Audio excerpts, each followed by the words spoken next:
Jones was a Bugatti competing against a racetrack full of Pintos. From the jump, the 24-0 Glenn Thomas bulldozes forward. But Jones's response is more instant than Folger's crystals, as he fires single buckshots that crack Glenn's Liberty Bell like they're in Philly. Roy then employs Pentagon-level defense, as he leaves Thomas feverishly swinging at nothing like he's Cuba Gooding from Boys in the Hood. Roy then proceeds to piece Thomas up like a Kit Kat, but Glenn fine-tunes his timing more precisely than a Rolex technician, as he starts clipping Roy like some funky toenails. Jones then comes back like a Pensacola boomerang, landing romaine crispy lefts and rights. But Thomas continues sending more spiteful counters than a divorce attorney. Roy then displays grittier defense than the '99 Knicks, as he swats away 3 consecutive shots like he's Dikembe Mutombo,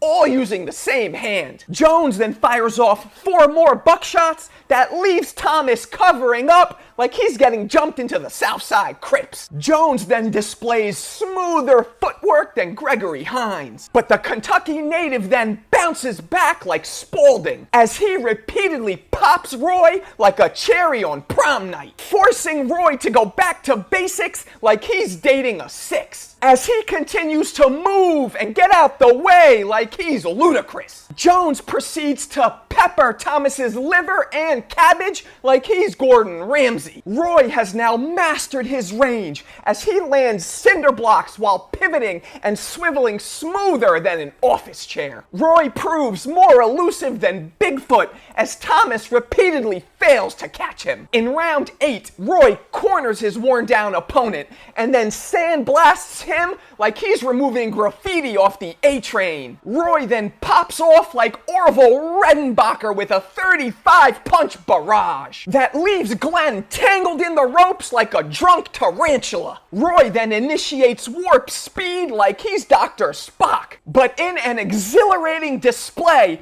Glenn shows brass walnuts by suddenly opening up like a neighborhood 7-Eleven. But Jones stays more focused than the Hubble telescope as he dips under Glenn, which positions Roy perfectly, leaving Thomas at a vulnerable angle. Roy then steps back and proceeds to land an atom bomb that blasts Glenn out the sky like he was playing Duck Hunt. Thomas barely gets to his feet before stumbling off like he just left 2 for 1 night at the Copacabana, which forces the ref to finally stop the fight.